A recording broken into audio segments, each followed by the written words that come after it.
Okay, how to focus on local SEO. That's this episode, and let's get to it. If you understand what local SEO is, the search engine optimization that is set up to make you succeed locally. If you're good for the neighborhood, that matters. So I've created a Google document, and it's got many different subheadings. And you can see, if you're on the screen on YouTube, you can see those subheadings. I'm going to list those real quick so you can hear the audio.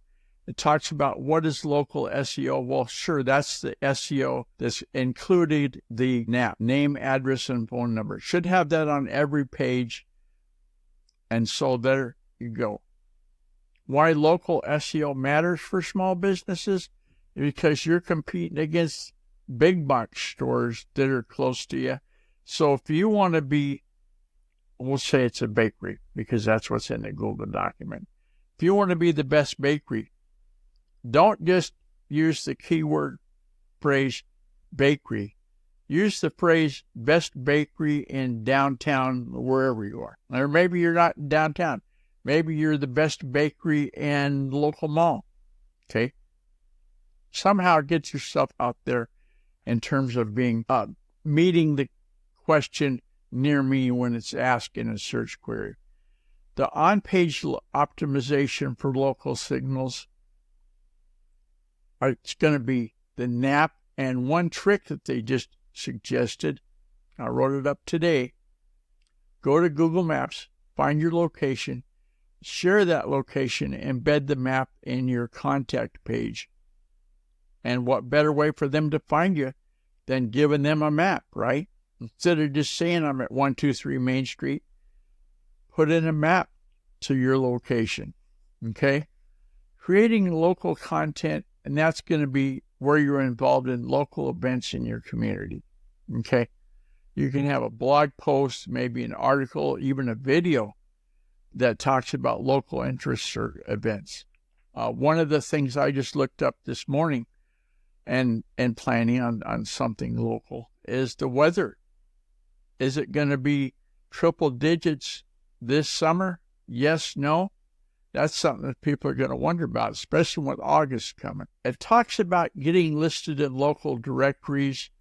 Yelp, I agree with. TripAdvisor, not so much unless you've got a hotel, because people aren't going to have a query related to TripAdvisor, perhaps because of the nature of the business that you're in.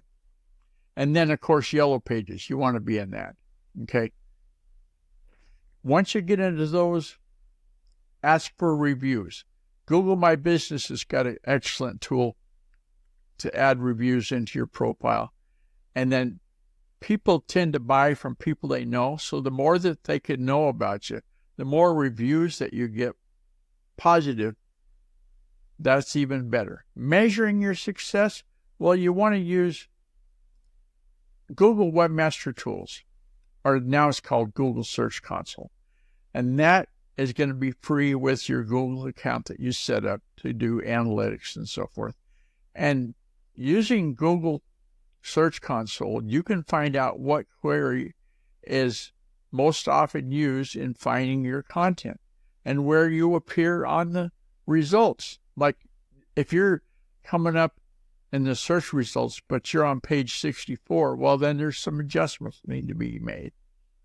One of the things you want to check is 6 years ago I moved.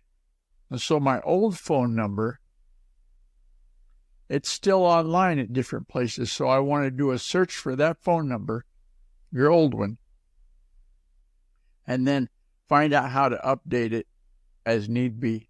Sometimes I just use a comment and say, well, no, that's my old number. This is the new one, and leave it at that. Okay?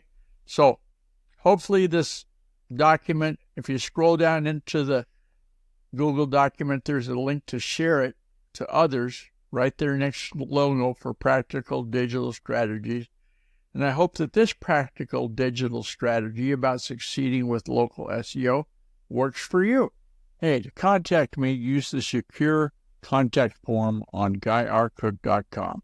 If you like this video, found it helpful, give it a thumbs up and share it with your friends. Subscribe to the channel for more valuable content and let us know in the comments below your own related experiences. It's a wrap.